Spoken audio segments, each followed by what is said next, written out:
Her smile carved through the silence like a dagger, sharp, deliberate, and coldly precise. As she slid the document across the gleaming oak table, she didn't blink. "You've got two options," she said smoothly. Her voice was velvet, soft to the ear, but laced with venom that burned underneath. "Agree to my new conditions, or walk away." The paper she handed me wasn't a negotiation. It was a declaration of dominion. 25 rigid demands, each crafted not with fairness or compromise in mind, but with control. They weren't rules, they were shackles. Each line was a subtle blow to my autonomy, a calculated strike at my identity. I read them once, and that was all I needed. The message was clear: surrender completely or be discarded. Elise didn't fidget. She didn't raise her voice. She didn't need to. In her mind, she'd already won. She believed I was too invested, too worn down, too afraid to challenge her. And maybe once I would have been. But not anymore. People often say the rot stays hidden until the foundation finally collapses.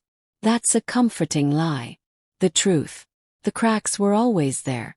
I saw them long before this night. Hairline fractures in trust, in respect, in partnership. But I ignored them. That's what love does. Fogs your vision.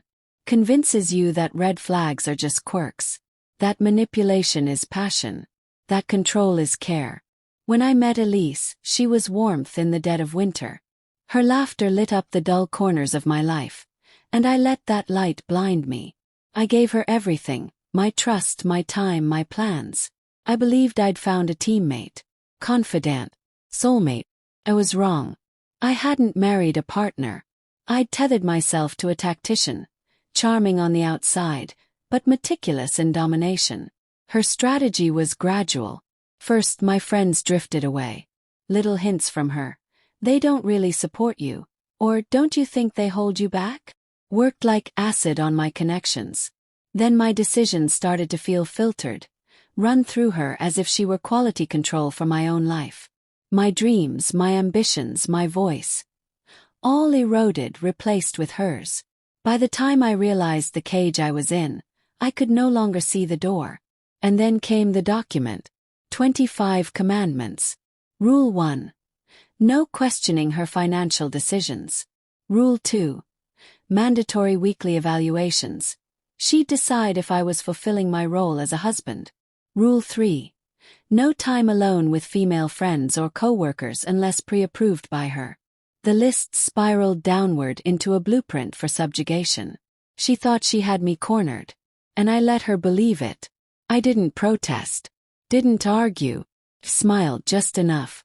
I signed, hands trembling not from fear, but from fury held in check. She mistook my silence for surrender. That was her mistake. The very next day, I added a rule of my own, Rule 26. I printed it in bold, framed it, and hung it directly across from her side of the bed. Rule 26. All terms are void if betrayal is proven with irrefutable evidence. She laughed at it, called it archaic.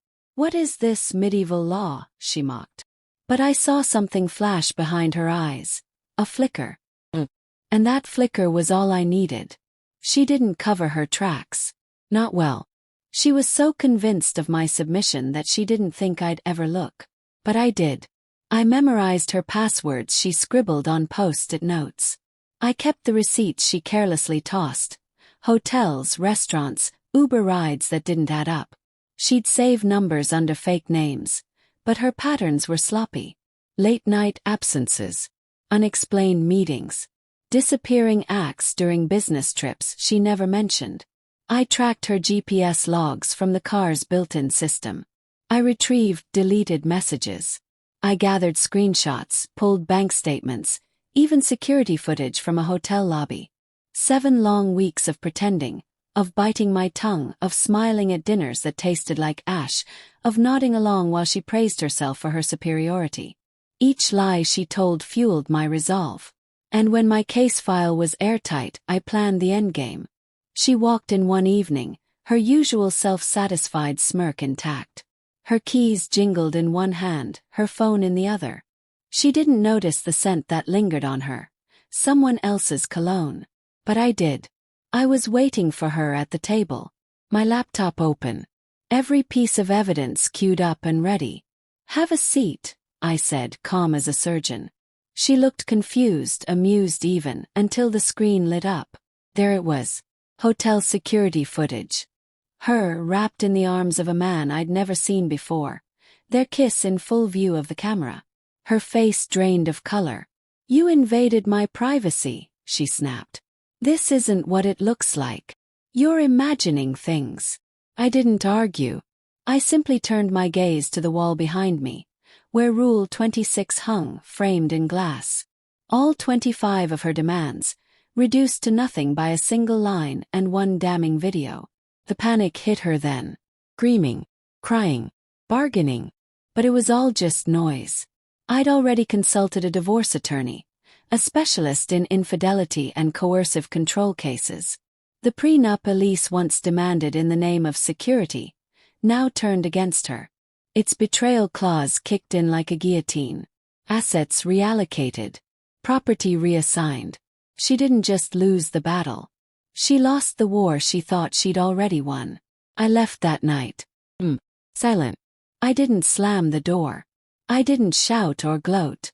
I let the documents, the legal filings, and the silence do the talking. She stayed behind, in a house I now legally controlled, surrounded by the echo of her unraveling. People think justice is loud. Declaration. Final roar. It's not. Justice is patient. Strategic. Precise. She had every advantage, until she misjudged the only move I needed. And I made it. I don't want a fairy tale ending. I never did. I wanted the truth. And in the end, the truth broke her more thoroughly than I ever could.